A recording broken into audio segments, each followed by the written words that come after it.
Mihaela, Da. uite-te la mine, povestește ce ai făcut și din seria Ce a căutat neamțul în Bulgaria, ce a căutat Mihaela la Lisabona.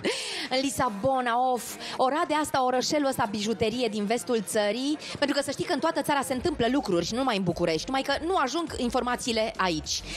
Există o asociație că noi care... ne ocupăm cu multe prostii, adevărat. Cu alte lucruri, da, mă rog, n-am spus prostii, am spus alte lucruri. Ne uităm la TV și ne dăm seama, da.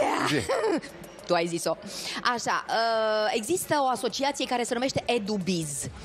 Este înființată de către o tânără care acum are 38-39 de ani. În urmă deci la 30 de ani a înființat această asociație, din care la început au făcut parte 8 copii, acum sunt vreo 5.000 din 3 județe, respectiv Bihor, Bravo. Zalău, Sălaș și Cluj și Timișoara.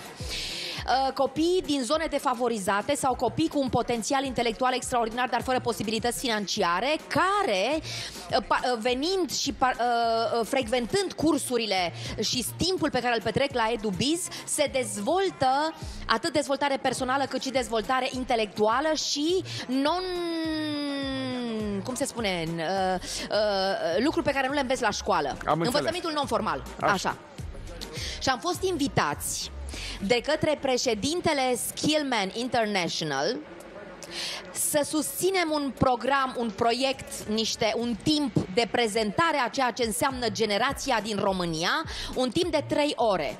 6 copii din această asociație s-au pregătit și am reprezentat România la Lisabona, unde a avut loc Skillman International Forum.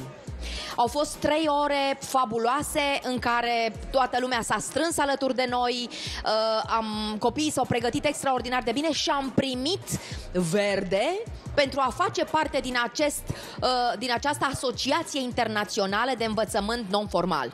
Felicitări! Din acest moment primim fonduri, avem proiecte, Bravo. le dezvoltăm și am reprezentat acolo prin acești 6 copii o generație de tineri care au ajuns la concluzia că învață mai mult în învățământul non-formal și acolo ar trebui să se investească decât la școală, fiecare având rolul ei, însă, de exemplu, școli profesionale, să canalizeze energia și informațiile tânărului spre meserii, pentru că toți vrem să ne facem IT-ști și fotomodele, da? Meserii, să mai existe strungar, lăcătuș, corect, cizmar, meseriaș, unde sunt meseriaș, exact, ceasornicar și așa mai departe. Meserii. Și cu asta se ocupă această asociație. Și a fost fabulos. Deci rezultatul pe care l-am avut a fost peste așteptări.